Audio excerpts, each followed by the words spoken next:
বইটি তিনি 1 মাসের মধ্যে লিখেছিলেন। রামু 2 ঘন্টার মধ্যে তার সমস্ত পড়া তৈরি করলো। আগামী রবিবারের মধ্যে তারা পুরী পৌঁছবে। বাড়ির ভিতর আসবাবপত্র আদেও ছিল না। এই প্রত্যেকটি সেন্টেন্সে আমরা একটি কমন ওয়ার্ড দেখতে পাচ্ছি, সেটা হলো মধ্যে। এবং এই প্রত্যেকটি মধ্যে বোঝাতে আমরা কোথায় কোন প্রিপোজিশন ইউজ করে প্রত্যেকটি সেন্টেন্স ইংলিশে বলতে পারি বা লিখতে পারি, তা আজকে ক্লাসের মাধ্যমে দেখে নেব। Welcome everybody, welcome to my channel to CC English coaching. সবাইকে বলবো প্রথম থেকে ক্লাসটি মনোযোগ সহকারে করতে। আজকে যারা চ্যানেলে প্রথম রয়েছে এবং এখনো অব্দি চ্যানেলটিকে যারা সাবস্ক্রাইব করনি, তারা অবশ্যই চ্যানেলটিকে সাবস্ক্রাইব করে প্রতিনিয়ত এই ধরনের ইম্পর্টেন্ট এবং ইন্টারেস্টিং ক্লাস করতে থাকো। তো চলো আজকের ক্লাস শুরু করা যাক। আজকে প্রথমে কোন সেন্টেন্স রয়েছে চলো আমরা দেখে নিই। বাড়ির ভিতর আসবাবপত্র আদৌ ছিল না। কিভাবে বলবো? There was no furniture at all in the house. There was no furniture at all in the house. তো দেখো এখানে ইন প্রিপোজিশনটাকে ইউজ করা হয়েছে। কেন?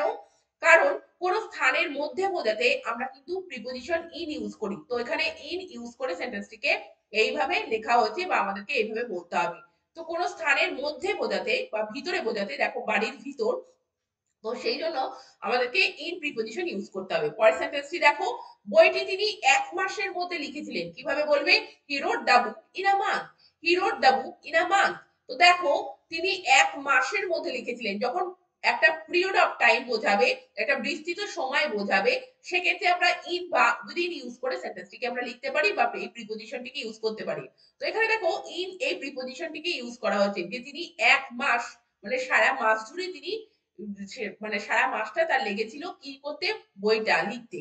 তো দেখো এখানে একটা পিরিয়ড অফ টাইমের জন্য ইন ব্যবহার করা হয়েছে। পরের সেন্টেন্সটি দেখো, রিতেশ তোমাকে সপ্তাহ মধ্যে ঘটনার বিস্তৃত বিবরণ পাঠাবে। কিভাবে বলবে? Ritesh will send you the details of incident within a week. Ritesh will send you the details of incident within a week. তো দেখো আ উইকের আগে উইদিন ব্যবহার করা হয়েছে সপ্তাহ মধ্যে বোঝাতে। তো ভবিষ্যৎকালে যখন কোনো কাজ একটা সময় কোনো একটা সময়ের আগে শেষ হয়ে যাবে বোঝাবে, সেক্ষেত্রে আমাদেরকে কিন্তু উইদিন এই প্রিপোজিশনটিকে ইউজ করতে হবে। কেমন দেখো এখানে রিতেশ কিন্তু বিবরণ পাঠায়নি, বিবরণ পাঠাবে, সেজন্য উইল সেন্ড এখানে লেখা হয়েছে এবং সপ্তাহ মধ্যে অর্থাৎ সপ্তাহ শেষ হওয়ার আগেই। তো সেই ক্ষেত্রে কিন্তু এই উইদিন প্রিপোজিশনটিকে আমাদেরকে ইউজ করতে হবে এই ধরনের সেন্টেন্সের ক্ষেত্রে। পরের সেন্টেন্সটি দেখো, আগামী রবিবারের মধ্যে আমি কাজটি শেষ করব। কিভাবে বলবে? I shall finish the work by Sunday next. I shall finish the work by Sunday next. তো দেখো এখানে মধ্যে আছে কিন্তু আমরা বাই প্রিপোজিশনটিকে ইউজ করলাম। কেন?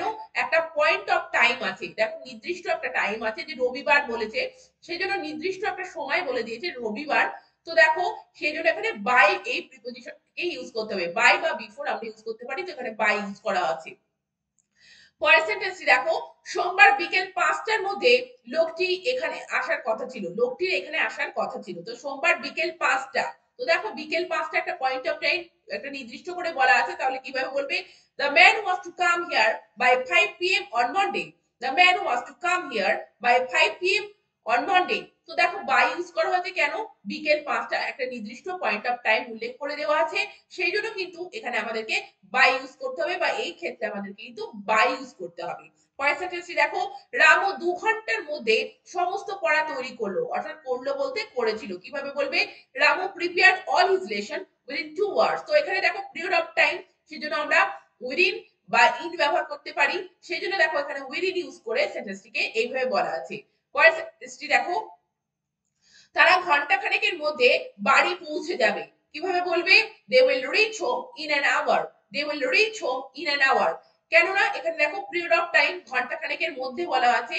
দেখো নির্দিষ্ট কোনো সময় বলেনি, একটা বিস্তৃত সময়, যে ঘন্টা খানেকের মধ্যে পিরিয়ড অফ টাইম, সেজন্য দেখো ইন বা উইদিন। তো এখানে ইন ইউজ করে সেন্টেন্সটিকে এইভাবে লেখা হয়েছে বা এইভাবে আমাদেরকে বলতে হবে। পরের সেন্টেন্সটিকে দেখো, অনুগ্রহ করে আগামী রবিবারের মধ্যে তার সাথে দেখা করবে।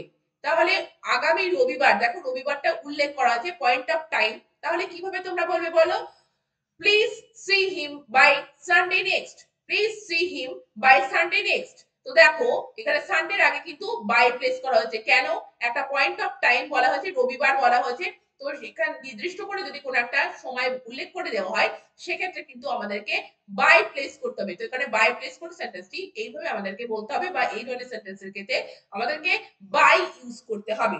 পরের সেন্টেন্সটি দেখো, আপনি 12টার মধ্যে সেখানে পৌঁছে যাবেন। আবার দেখো নির্দিষ্ট করে বলা আছে 12টার মধ্যে, তো কিভাবে বলবে? You will reach there by 12 o'clock, you will reach there by 12 o'clock। তো দেখো বাই 12 o'clock এর আগে কিন্তু এখানে বাই 12 o'clock এর আগে বাই প্লেস করা হয়েছে, কারণ এটা নির্দিষ্ট করে বলা আছে, নির্দিষ্ট পয়েন্ট অফ টাইম বলা হয়েছে, সেই জন্য দেখো এখানে কিন্তু বাই প্লেস করতে হবে। তাহলে এবার তোমরা চেষ্টা করতে থাকো যে কিভাবে বলবে আগামী রবিবারের মধ্যে তারা পুরী পৌঁছে যাবে, পুরী পৌঁছবে। তো দেখো আগামী রবিবারের মধ্যে, তো দেখো কিভাবে বলবে? they will reach puri by sunday next, they will reach puri by sunday next। তো এখানে দেখো রবিবার যেহেতু উল্লেখ করে দেওয়া আছে একটা পয়েন্ট অফ টাইম, সেই জন্য কিন্তু আমাদেরকে বাই ইউজ করতে হবে। পরের সেন্টেন্সটিকে দেখো, রাজু 2 ঘন্টার মধ্যে ছবি আঁকা শেষ করবে। কিভাবে বলবে? Raju will finish the drawing within 2 hours, Raju will finish the drawing within 2 hours। তো দেখো একটা ভবিষ্যৎকালে একটা কোনো কাজ শেষ করবে, তো সেই ক্ষেত্রে দেখো, আর এখানে দেখো পিরিয়ড অফ টাইম আছে, তো সেক্ষেত্রে আমাদেরকে ইন বা উইদিন ইউজ করতে হবে। তো এখানে আমরা কিন্তু উইদিন বলবো, এটা পিরিয়ড অফ টাইম দেখো 2 ঘন্টা, তো সেক্ষেত্রে ইন বা উইদিন, তো এখানে দেখো উইদিন ইউজ করে সেন্টেন্সটিকে এইভাবে বলতে হবে। পরের সেন্টেন্সটি দেখো, তারা মাঠে ফুটবল খেলছে। তো কোন স্থানে খেলছে? কোন স্থানের মধ্যে, তো মাঠে খেলছে। কিভাবে বলবে? They are playing football in the playground, they are playing football in the playground. তো কোন স্থানের মধ্যে, তো সেক্ষেত্রে আমরা আগেই বলেছি যে কি হবে? ইন প্লেস করতে হবে। তো দেখো এখানে ইন প্লেস করা আছে। তাহলে তোমরা দেখলে যে মধ্যে বোঝাতে আমরা কোথায় ইন, কোথায় উইদিন এবং কোথায় আমরা বাই ইউজ করছি। তো তোমরা এইরকম ধরনের সেন্টেন্সের ক্ষেত্রে অবশ্যই মধ্যে ব্যাপারটা মাথায় রাখবে এবং সঠিক জায়গায় সঠিকভাবে বাই, উইদিন এবং ইন ইউজ করে সঠিকভাবে সেন্টেন্স একে অপরকে বলবে। আর প্রতিনিয়ত এই ক্লাসগুলো করবে চ্যানেলটিকে সাবস্ক্রাইব রেখে। Thank you very much, thank you for watching this video.